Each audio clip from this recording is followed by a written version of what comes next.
enough from class. Sorry. Okay, so let's just take some time to set the motivation. I'm sorry for being late. I got distracted into the joys of email answering.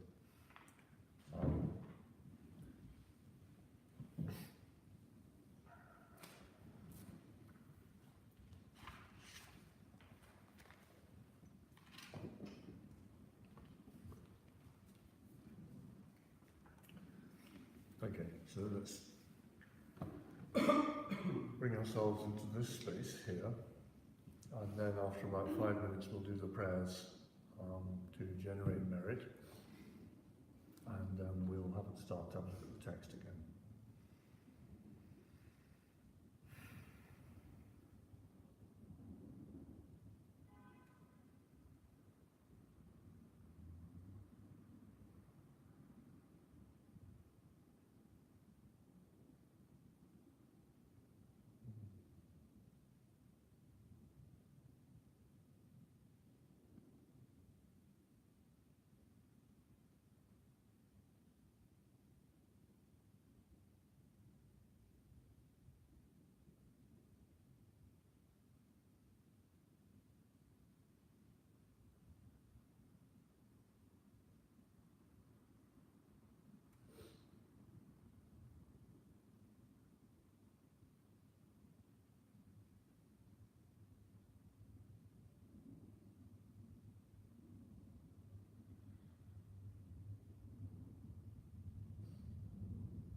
let's do some prayers to create some merit.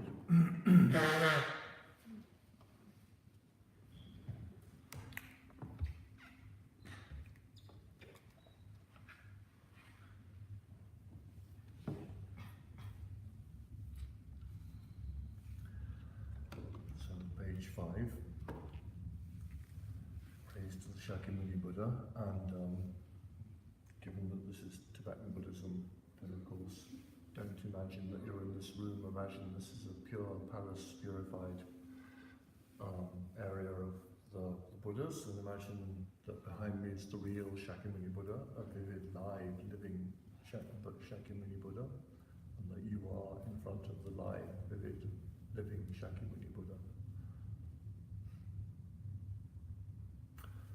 To the founder, the enduring, transcendent destroyer, and the one gone beyond, the third destroyer, the completely perfected, fully awakened being, perfect in knowledge and in good conduct, Sugata, knower of the world, supreme guide of human beings to be tamed, teacher of gods and human beings, to you, the completely and fully awakened one, the endowed transcendent destroyer, the glorious conqueror, the subduer from the Shantideva, I prostrate, make offerings, and go for refuge.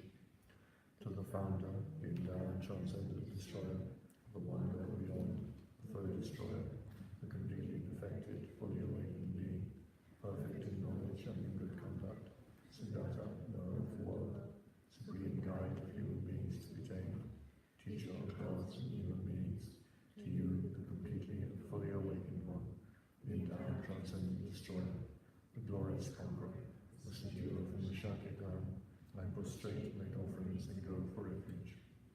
To the founder, the endowed transcendent destroyer, the one gone beyond, the third destroyer, the completely perfected, fully awakened being, perfect in knowledge and in good conduct, Siddhartha, knower of the world, supreme guide of human beings to be tamed, teacher of gods and human beings, to you, the completely and fully awakened one, the endowed transcendent destroyer, the glorious conqueror, the subduer from the Shantideva, I prostrate, make offerings, and go for refuge.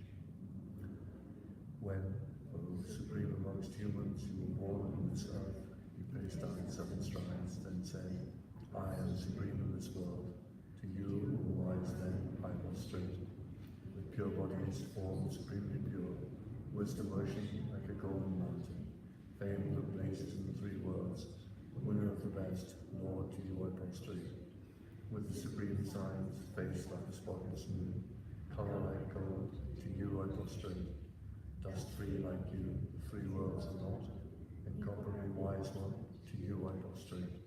The Saviour, having great compassion, the Founder, having all understanding, the field of merit with qualities like a vast ocean, to you, the one gone to vastness, I prostrate. The purity that frees one from attachment, the virtue that frees one from the lower ends, the one path, sublime pure reality, to the Dharma that pacifies, I prostrate. Those who are liberated and who also show the path to liberation, the holy field qualified with realizations, who are devoted to the moral precepts, to you, the sublime community intending virtue, I prostrate. Homage to the Supreme Buddha, homage to the Dharma refuge, homage to the great Sangha, to all 3 ever devout homage, to all worthy of respect, behind the bodies as many as all realms, atoms, in all aspects. With supreme faith I pay homage. Do not commit any non-virtuous actions, perform only perfect virtuous actions, subdue your mind thoroughly. This is the teaching of the Buddha. A star, a mirage, a flame of a lamp, an illusion, a drop of dew or a bubble, a dream, a flash of lightning, a cloud, see conditioned things as such. Through these merits may sentient beings attain the rank of all-seeing, subdue the flow of thoughts, and be delivered from samsara's ocean, perturbed by the waves of aging, sickness, and death.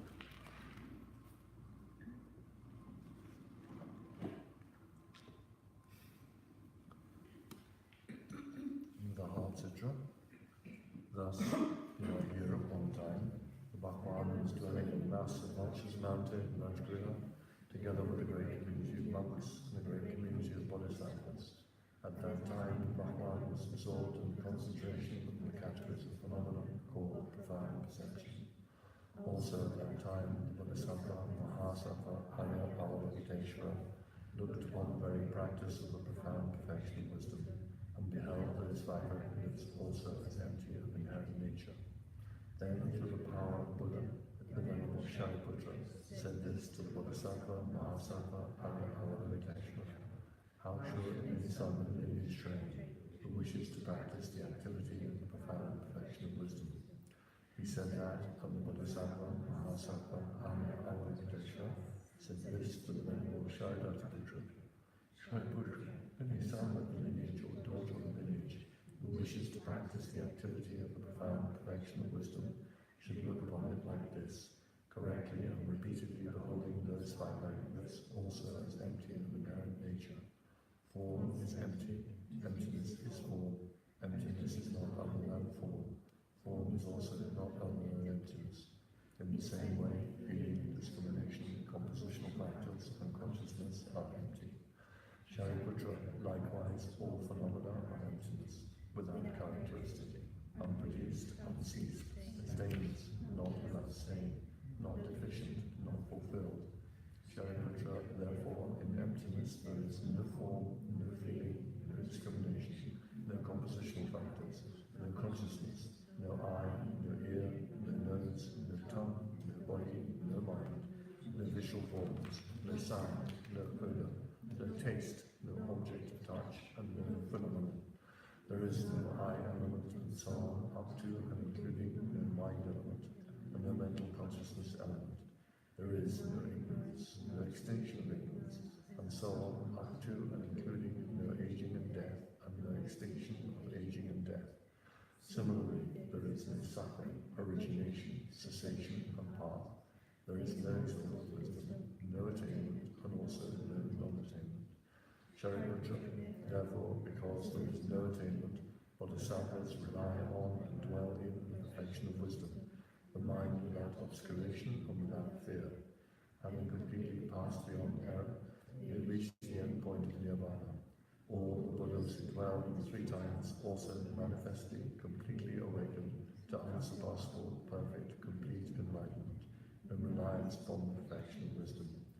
Therefore, the mantra of the perfection of wisdom, the mantra of great knowledge, the unsurpassed mantra, the mantra equal to the unequaled, the mantra that is done and pacifies all suffering, should be known as truth, since it is not false. The mantra of the perfection of wisdom is declared: Dayata, Gate, Gate, Paragate, Parasangate, Bodhisattva.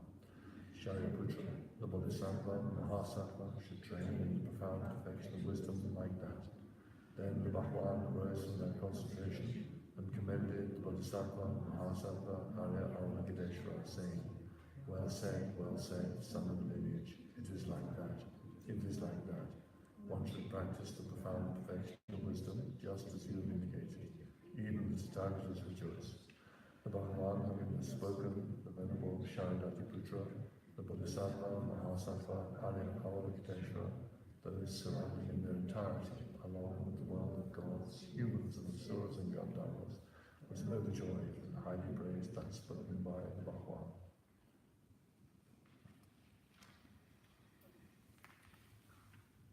So, to dispel obstacles, we do this next session. Of course, the obstacles are, in the words of the Vienna Centre, when every time FPMT Europe meets, we have to send a little thing going, what went well for you, what were your obstacles? So, our successes were whatever they said, and for their obstacles they put us. I like that. It's very nice. So first is the 4 lines to the general gathering of the dakinis, and then the next is the mantra of the lion-faced dakini, who has a white head and dark blue body, and is surrounded by flames. And her practice comes from the Nyingma tradition, or it comes to us through the Nyingma tradition. And then the recitation of the mantra of perfection of wisdom, and then the driving away of obstacles, and then the praise to Manjushri. I straight to the gathering of dakinis in the 3 chakras, abide in the holy yoga of using space. By your powers of clairvoyance and magical emanation, look after practitioners like a mother or a child.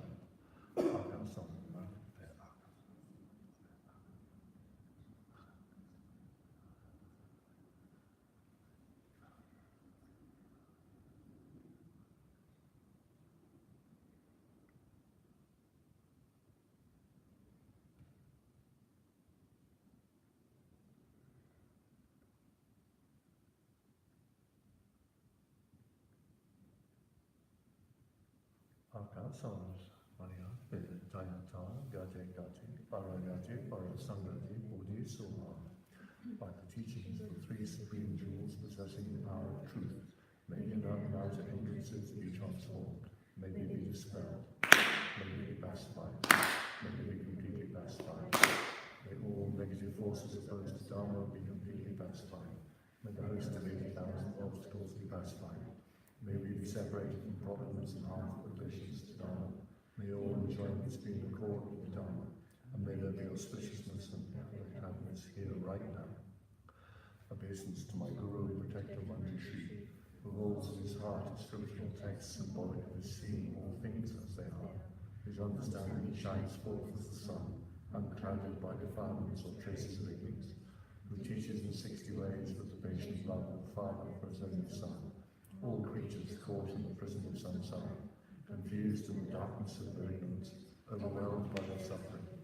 You, whose driving thunder proclamation of Dharma arises above our delusions and frees us from the iron chains of our karma, whose powerful sword of wisdom hews down suffering wherever it sprouts appears, clearing away the darkness of all ignorance.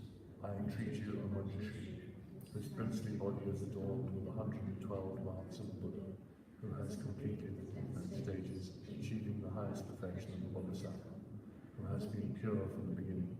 O Manjushri, all-loving one, with the brilliance of your wisdom, illuminate the darkness enclosing my mind, enlighten my intelligence and wisdom, so that I may gain insight into the Buddha's words and the text that explain them. We offer mandala to the lineage lamas and our guru, which is a Sankapa. Chingambo Wajo Om Benza Bumi Om Washin Seshi Saraji Om Benza Neke Om Ji Chari Go Yogi Go Veruzu Ri Gyambo Nila Shalu Papa Lo Zamboli Nu Banaja Jan Damien Nu Dan Nu Ban Maya Dan Maya Shin Yelden Dan Jodo Damien Dan Damien Geda Limbo Jen Ewo Pa Zangi Shin Dajayama Mama Pai Loto Kolo Limbo Jen Lumbo Limbo Jen Sumbo Limbo Jen Lumbo Limbo Jen Lumbo Limbo Jen Dajo Limbo Jen Mabo Limbo Jen Dajen Boyi Bumba Gyama Tiwama Luma Garama Medoma Libama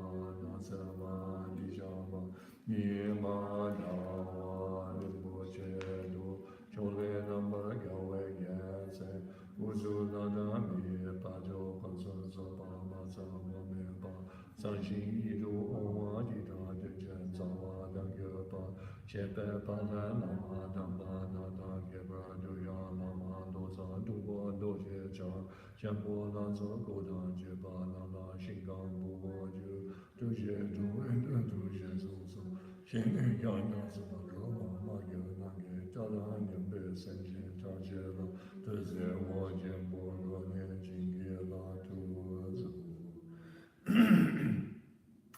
Sanji Pergi Shushi Meto Tamri Ranishi Yede Gapani Sange Shindu Mete Owahi Dogananda Shima Chepa Dagi Jada Monzon Yawe Yudan Yamaso Yudan Oju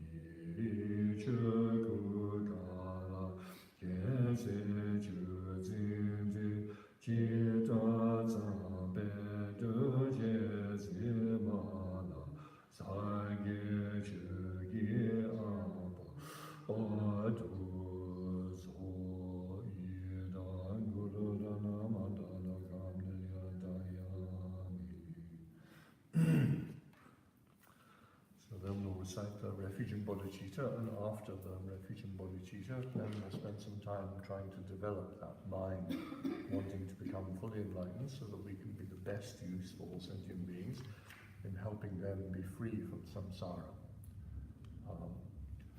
And just to situate ourselves back in this text, this whole text is about how to generate bodhicitta.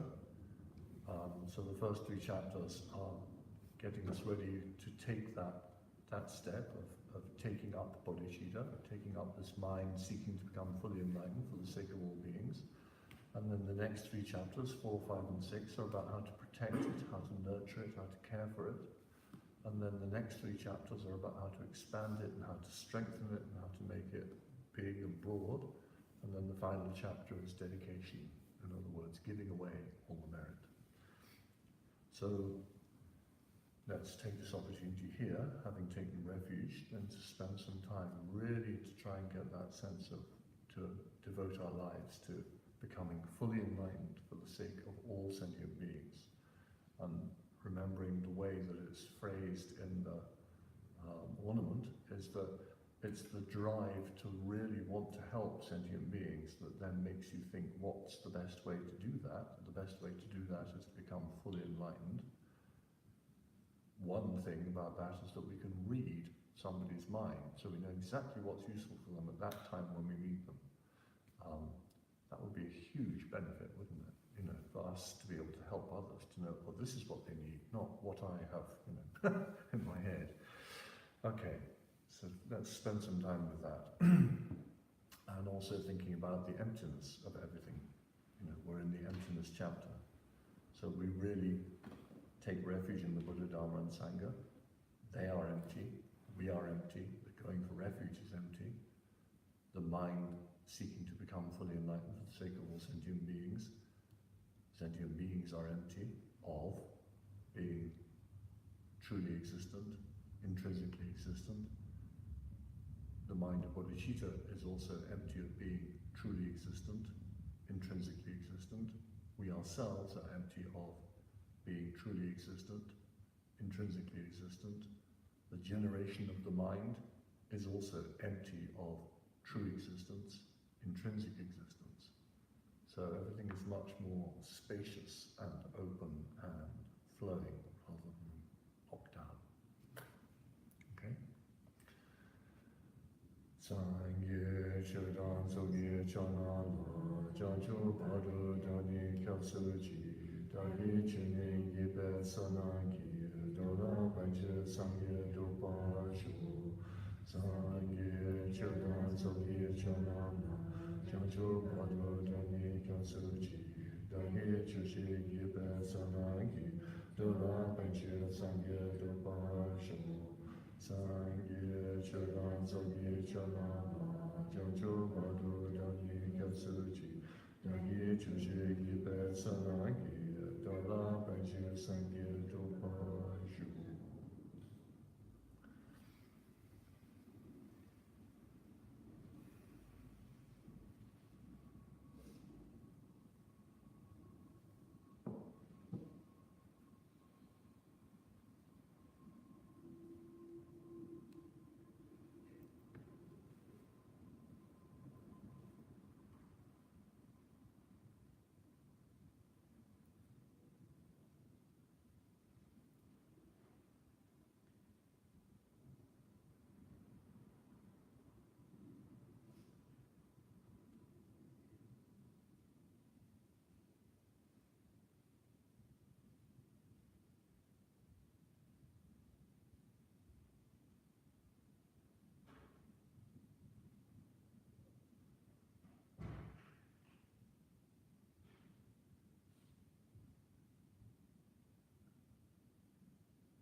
this wisdom section, I'd like you to skip lots of things or jump back, but I'd just like to go to this verse 139, verse 139 in this text.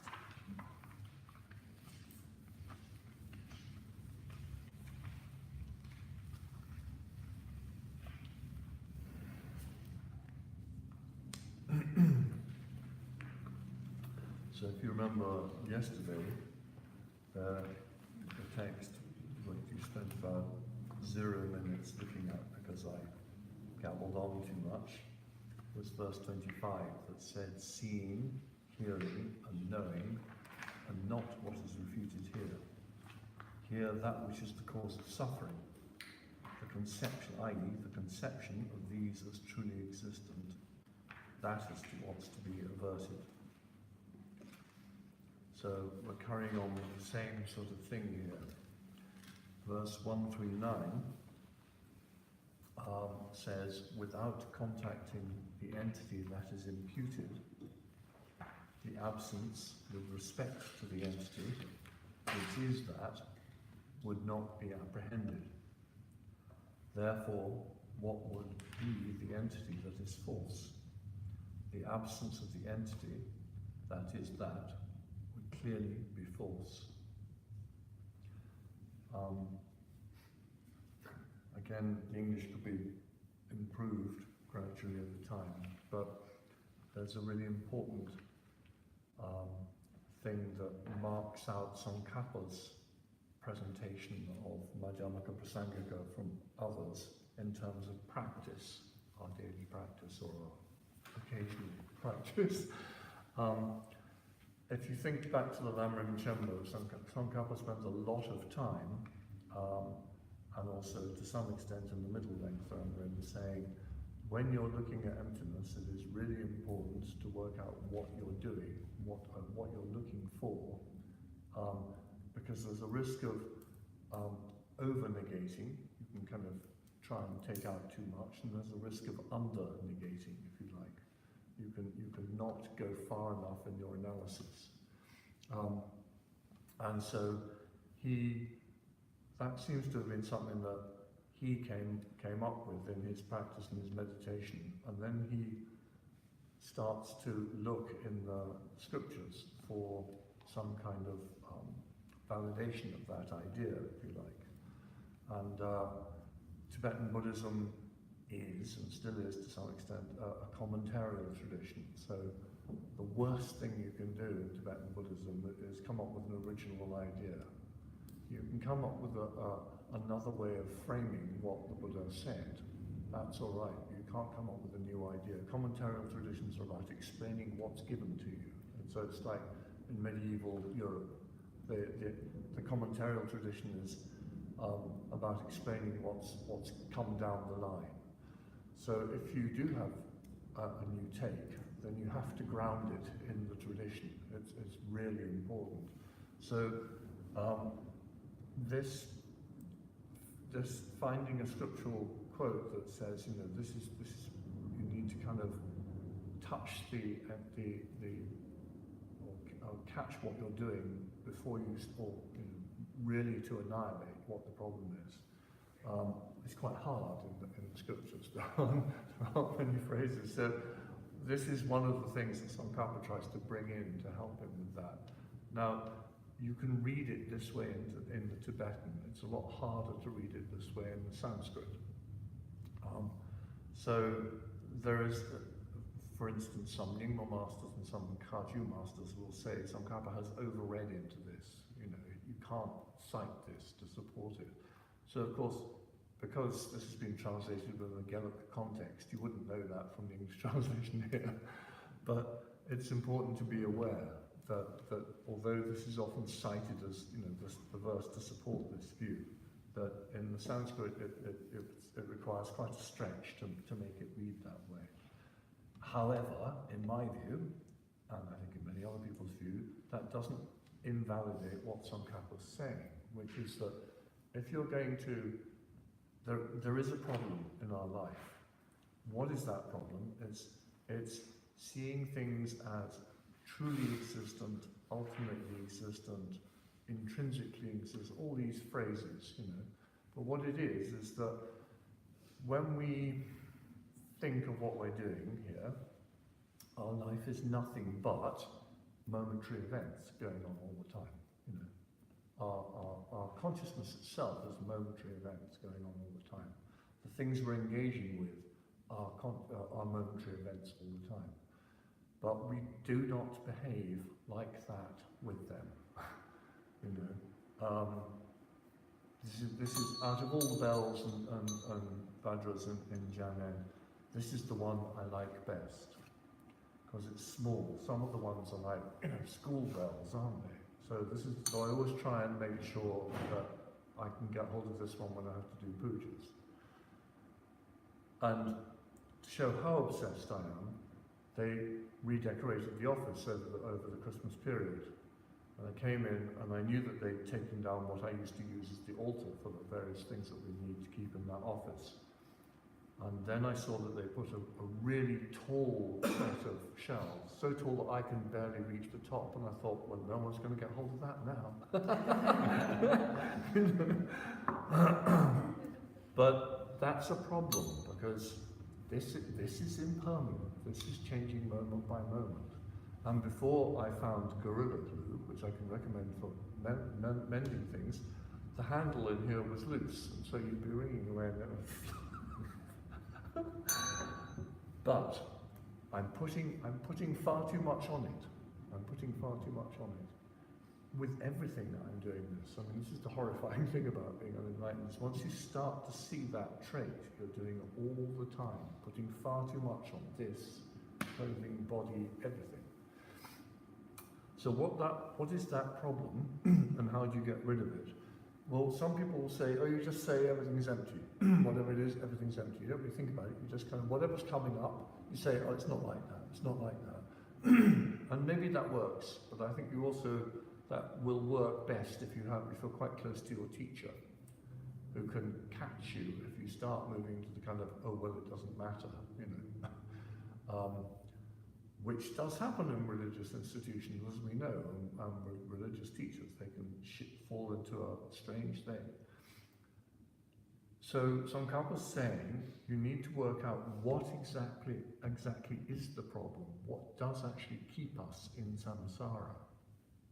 And when you've seen that, in other words, when you've contacted that imputed entity, I mean, the English here is not brilliant. So we superimpose our superstition, our hallucination, is a kind of unchanging essential core in anything that we're doing.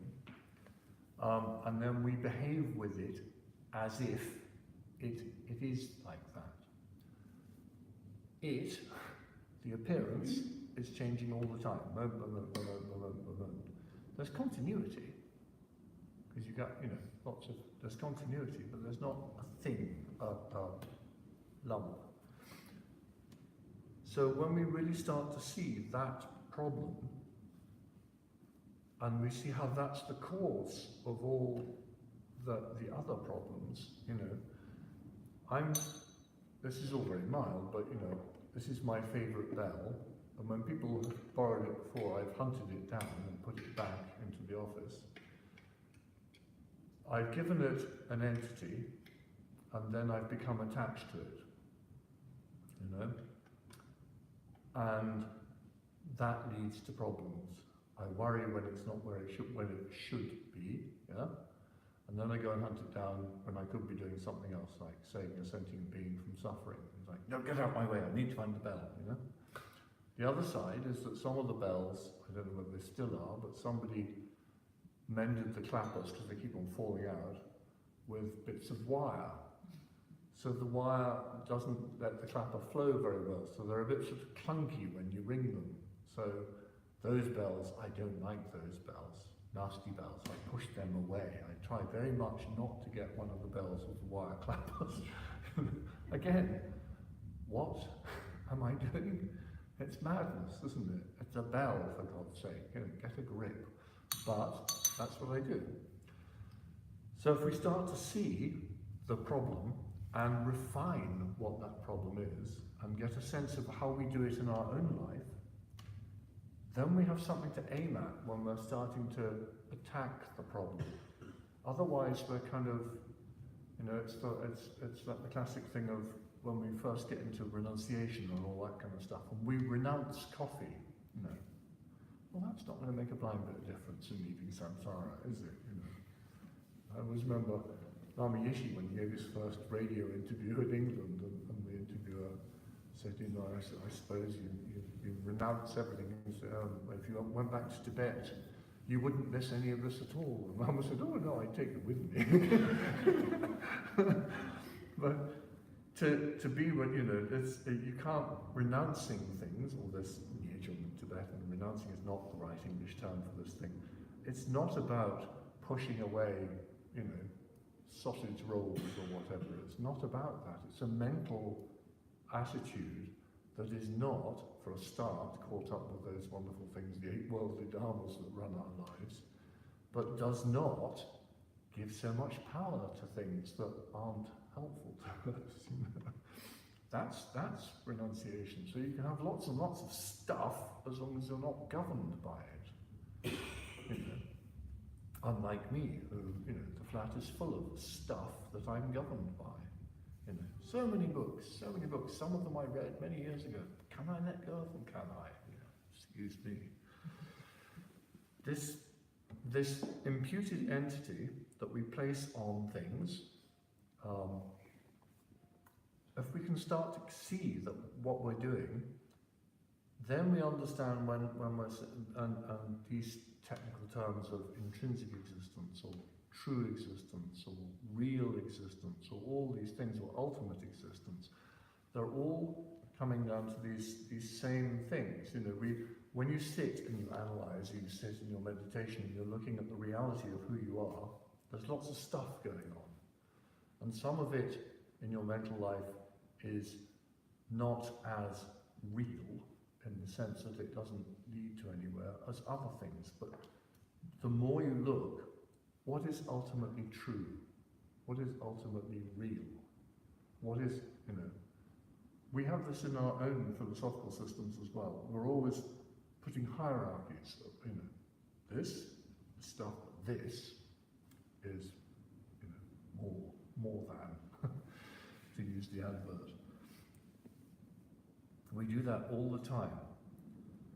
But if we look, and Prasangika in particular is saying, ultimately, at the end of your analysis, ultimately, what exists is the lack of anything existing ultimately. Nothing exists ultimately and given of itself.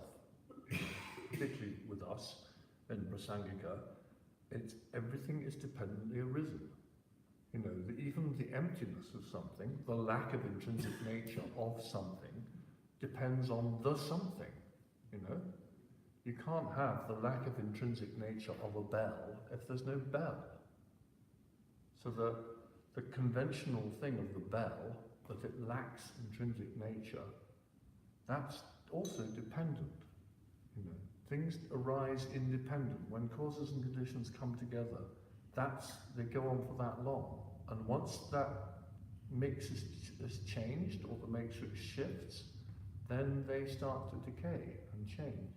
But there's no thing in the middle. If you imagine, like a beehive and the comb and the honeycomb, and they have I think bees, it's a hexagon, isn't it? So if you get 6 wax hexagons and you stuff them together, you'll get a shape. But the central shape is no hexagon. You know what I mean? And so if you put 6 hexagons together, there will be a hexagonal shape in the middle, which is actually a gap.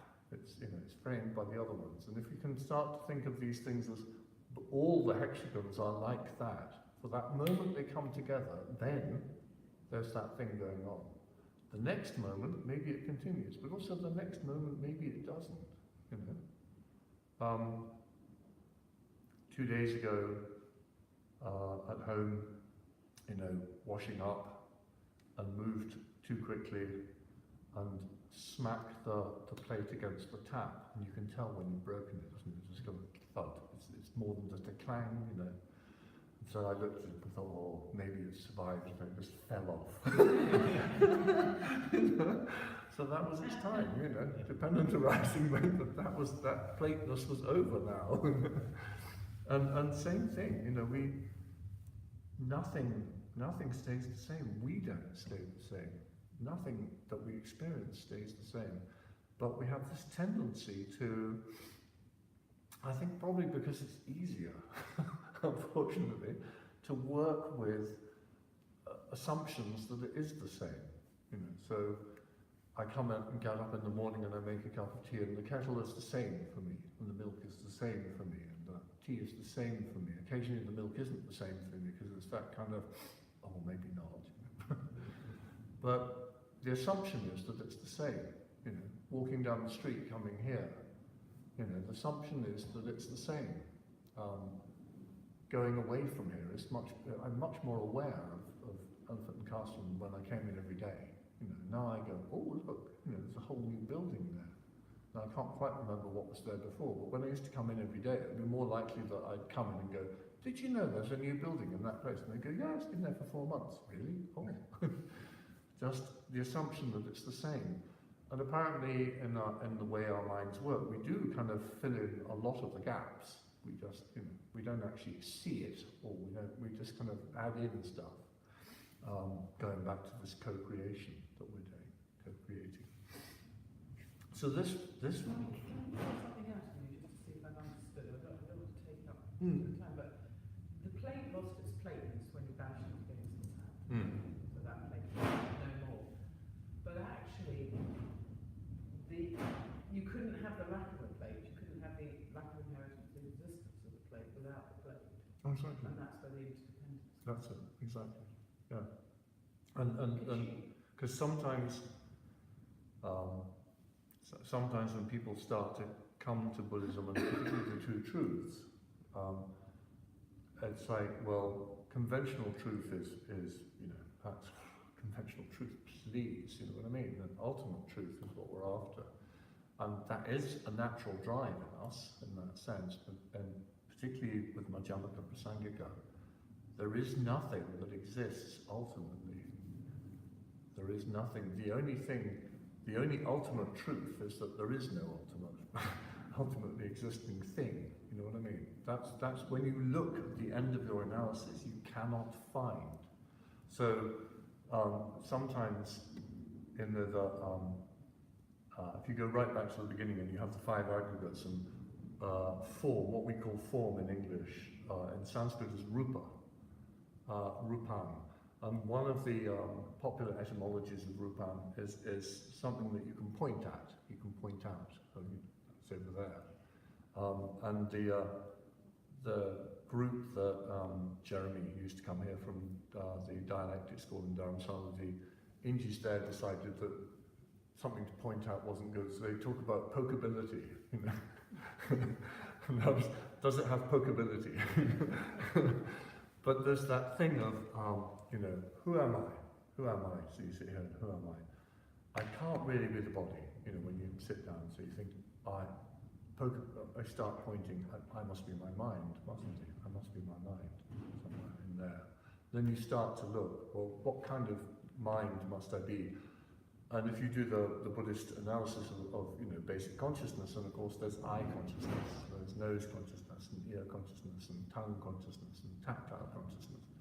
Well, if there's going to be moving on from life to life, all of them stop, so that can't be it. So then you know, I must be the mental consciousness, you know, that's the thing. And then when you start to look at, well, what aspect of the mental consciousness must be I, then each time you're refining it down. But sometimes you can forget that there's this real emotional need to have the pointable thing going on, where that's our pokeability problem, if you like. We're really, it's not that the mind isn't core to our experience, of course it is, we experience because we have minds, but it's the creation of an enduring or a kind of over time the idea that somehow over time it's the same me. You know, yes, Mike was born and is now over 60, but really it's not meaningful in a lot of ways in my own internal discussions to talk about, well, when I was 5, because 5 is just like so far away, and my mind then, you know, was completely different. My life experience was completely different.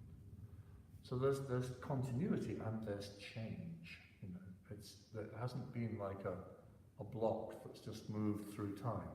And this is the classic difference between Buddhism and Hinduism, isn't it? Hinduism, you have the Atman Brahman thing, and the Atman is, in many of the Hindu traditions, something that just kind of pops into bodies and out again, and connects back like that. And in Buddhism, there's not that sense of that's how it goes. You know, that's the distinguishing mark again between Buddhists and most other traditions. Buddhism is talking about, of course, there's life and there's mind, but there's not a kind of central core. There's not like a pea that you drop into each one in turn. You know? Although when we, yes.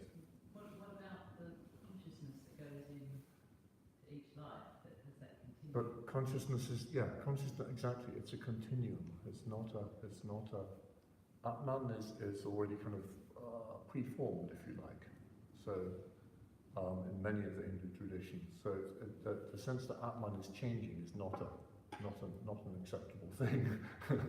So when the Buddhists talk about anatma, that we're using it in a technical sense, in the sense we're not saying there is no soul, or that's what we've ended up with in English. We're saying there's not an unchanging core at the center of your being. You are a dynamic being. That's your nature. You are dynamic. You know, and if you say to people, do you want to be seen, do you want to look at yourself as being dynamic or being a pudding? Most people go, I want to be dynamic. But we behave as if we're dollops, don't we? Oh, I don't know, you know what I mean? Everything is changing here rapidly. But we have this thing, you know. And particularly you notice it with things that stop you doing things. And you sometimes look back and think, why won't I try that now? So, when I was 10, that didn't work. Sweetheart, you know, the whole body has changed. By then, everything that was there is dead and gone and excreted out. The mind has changed. Why do we still get stuck in this thing? I can't do that, you know. Give it a whirl, give it a try. You know, in the same way that this text is saying, bodhicitta, give it a whirl, give it a try. Suck it and see, you know. See what it's like. Don't hold back from trying it. But we do these things, and sometimes, you know, it's almost like we're Eskimos and we've built this amazing igloo, but we've not put a door in to get out. You know, we're just inside this dome, you know. And like with the Manjushri meditations or the White Tara meditations, when the idea is to, you have a kind of eggshell at your heart that is trapping your inner core being, and the things to come break out of the eggshell. You know, in these meditations connected with that, and of course they're metaphors. It's not that we have an eggshell at our heart, but it's about breaking out, becoming free, not locking ourselves into patterns of unhealth. And Richard Bach, you know, the guy for Jonathan Livingston Seagull, he had an analogy which was that we're like algae or sort of river plants that are just desperately clinging to the bank, terrified of letting go. Instead of just relaxing and enjoying flowing down. I can go with the flow, yes. Yeah. No, it's but this, I mean, so, you know, if you read Lamrim Chenmo, sometimes it's very clear on kind of, you can negate too much, and you can negate not enough when you're trying to deal with this problem.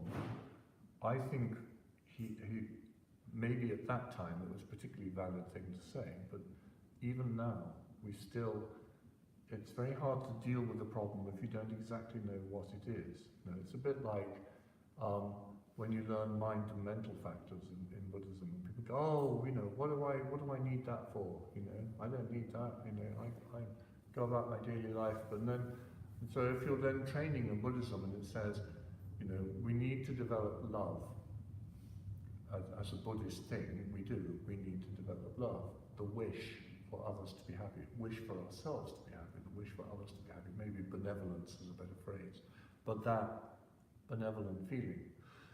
So you can think, oh well, you know, let's develop love. I'll meditate on love, you know, and then. But of course, in English, love carries a whole range of connotations, doesn't it?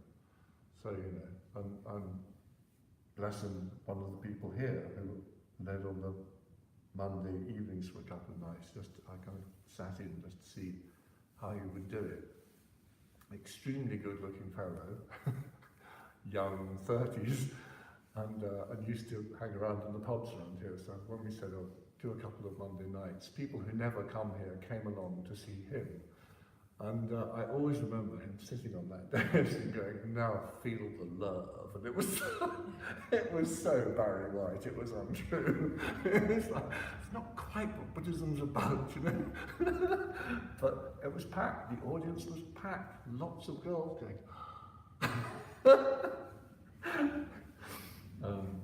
so you know, we get the Buddhist definition of love, that wish to benefit others, that wish to benefit others. So you think, okay, all I have to do is that. I just focus on that one. Trouble is, what was the problem from yesterday? Why do we do the concentration and meditation? It's distraction. Yeah. So even when we're concentrating on the right definition of love, the next minute we're in Tesco's, or the next minute we're, you know, whatever. But we don't get enough time to sit in it and bathe in it and absorb it, because the mind's going beep, beep, beep, beep all over the place. So then you learn, if I want to develop love, I need to get some kind of mental stability. And then if you think of the 5, again, rubbish translation, isn't it? 5 object ascertaining factors, those ones, which are actually the 5 things that help you to engage with beneficial objects. So you have that kind of series of, if you've got this thing, we need to develop love. If you yourself don't have an interest in doing that, you're not going to start the process. If you don't appreciate what having love in your mind might give you, you're not going to carry on with the process. It's all these things. So it's not just developing love, you have to develop the kind of package that goes with it. In the same way with bodhicitta, it's, you know, yes, you can develop that wish for bodhicitta, but then if you don't sustain it and strengthen the mind, it'll go, because the mind changes, doesn't it? The mind's changing all the time. Unless we refresh our minds with these things, it's not going to happen, you know. That's why we do the refuge every day, you know. Please take refuge 3 times every day, the Lama will say to us. Why is that? Because if we only do it once in a blue moon, after a while, A, we won't remember what the prayer is anymore. The bit of paper that we've got the prayer on will get buried somewhere. And then occasionally, 2 years down the line, you'll open the drawer and go, oh yeah, wow, that was nice, wasn't it? We need to feed the thing, we need to keep it going. Yeah. Okay. So, please, let's do a little bit of meditation. So the meditation, there are 3 verses, 17, 18, and then 20, jumped a bit. If the mind itself is an illusion, what would be seen by what at that time? The protector of the world also taught that mind does not see mind. Just as the blade of a sword does not cut itself, mind is similar. It is just like a butter lamp that perfectly illuminates the entity that is itself. Likewise, some entities are seen in reliance on something other, and some are seen without reliance. It is not the case that blueness in that which was not blue made itself into that nature by itself. Again, the English is grim, but let's take another translation.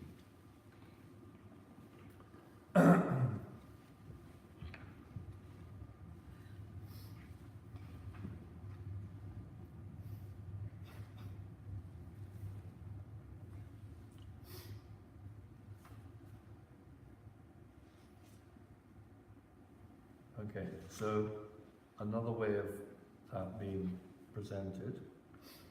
If illusion is the same as the mind, what is seen by what?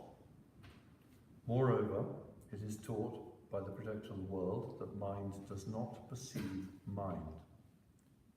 As a knife blade cannot cut itself, so it is with the mind. If you object that it illuminates itself, as does a light, our response is that a light source itself is not illuminated because it is not concealed by darkness. And then the Chittamatra would say, because this is the section dealing with Chittamatra views, unlike a clear crystal, a blue object is not dependent on anything else for its blueness. This shows that something is either dependent or another or independent. And the Madhyamaka response is, when something is not blue, it cannot make itself blue by itself. And coming back to this dependence again, you know, that you don't have, going back to the Papua New Guineans being interviewed about colours, you know, there isn't something that is universally blue or recognised as universally blue. When you put a clear crystal on a blue background, there is blueness in the crystal because of the dependent nature going on. And similarly, when we have the colour spectrum in front of us and we call something blue and we call something green, then that's what we've agreed in our culture, if you like. You know, but just as a straw poll, turquoise, green or blue? Green or blue?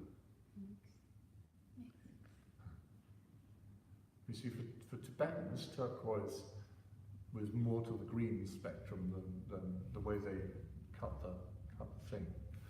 So, you know, the colour of South Indian skins, sort of, you know, like Tamil type skin, or no, that kind, you know that colour. Again, if you're going to do a Gauguin painting, what colours would you put in there? It's got a Goldeny, but also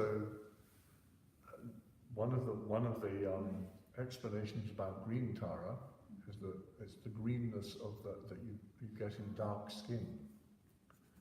So you can imagine some people being a bit shocked if green Tara turned out to be a black Madonna, in a dark South Indian. But when Gauguin painted, you remember when Gauguin painted Tahitians, he painted a lot of green in the skin tones. So these things that we divide, and you know, the classic thing is that, and certainly in Welsh, the range of kind of light grey blue to light green, that is very clearly marked for native Welsh speakers. They see lots of differentiation we don't see at all. English speakers don't see at all. Yeah. And there's a friend of mine, he studied in SOAS, and in the language of the Nua, who are, I think they probably don't do it now, but they used to be cattle raiders, and they raided other people's cattle. So cattle was a big thing for them. So they have like 70 different words to describe the way, the shapes of cattle, and you know, the coloration and all that. Whereas we don't. And Eskimos with snow, they have a lot of words for different kinds of snow, but we just, again, we don't see, we don't experience that. Mike, again, can I echo back to see if I've understood? So we're saying just as the blade of a sword does not cut itself, mind can't see itself. Yeah.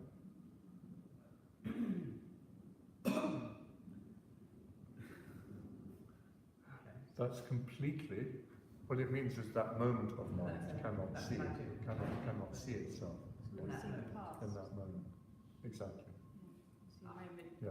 The moment, and this is, I mean, that's the classic thing, isn't it? Because now we're in the kind of, you know, Buddhism has to fit in with the culture, and the moment it's the be here now culture, isn't it? Oh, be here now. I forget who came up, was it Eckhart Tolle who came up with that? But in any case, be here now.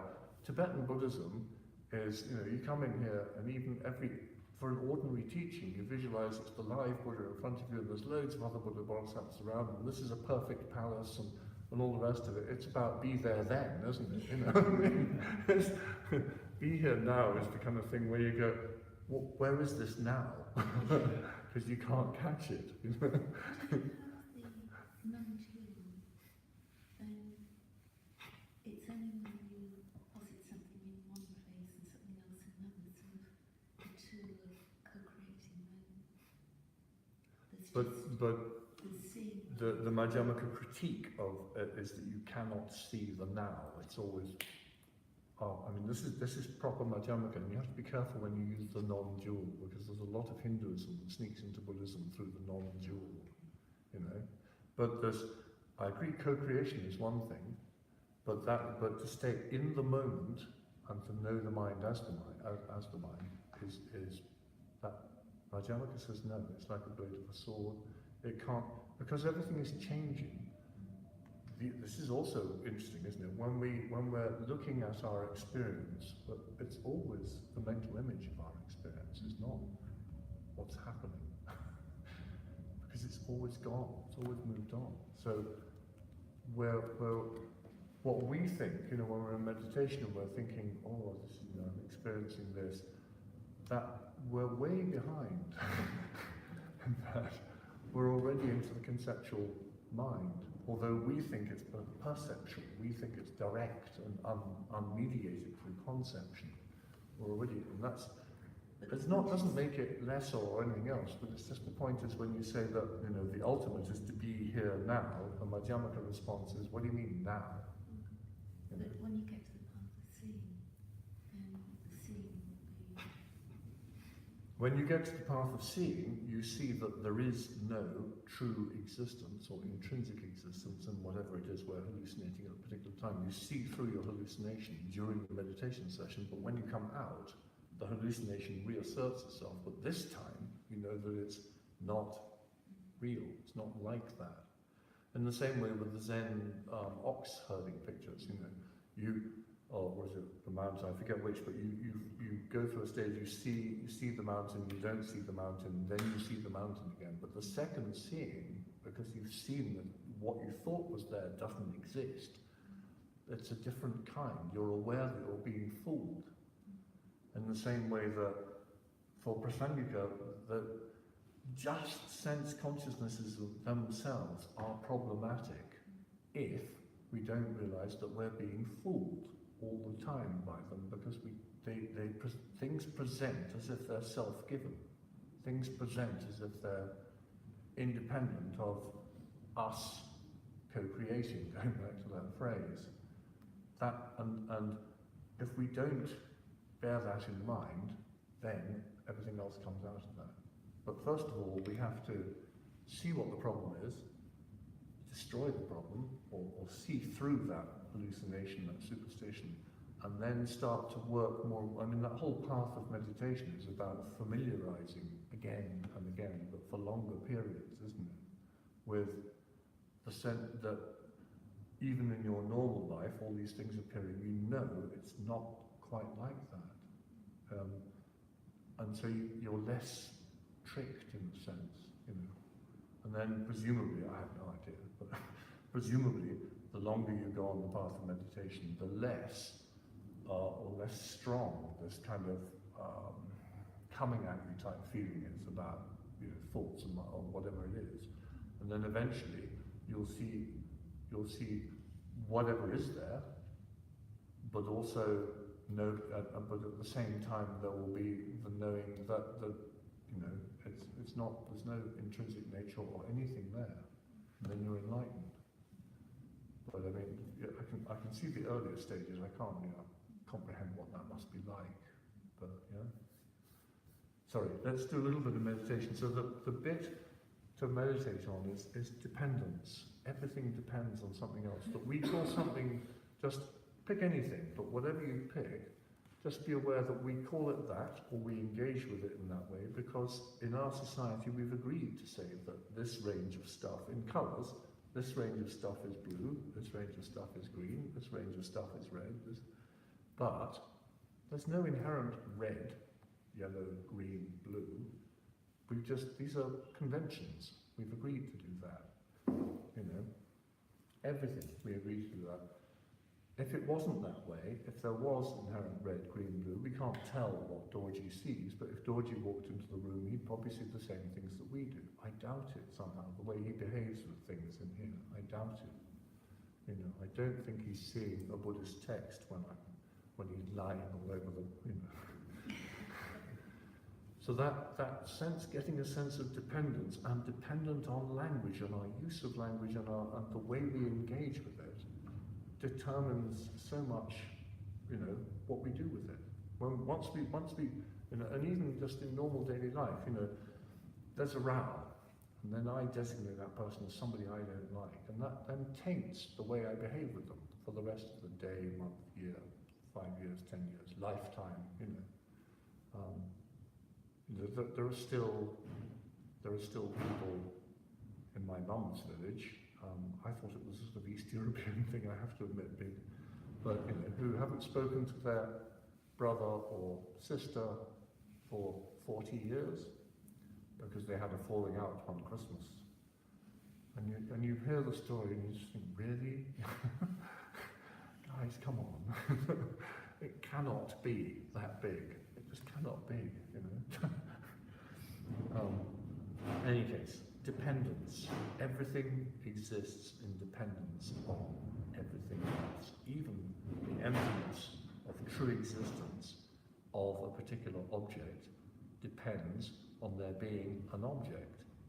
Emptiness of true existence doesn't just kind of exist in a vortex. It's a dependent thing as well. Yeah? Okay, just 5 or 10 minutes.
So the tea time.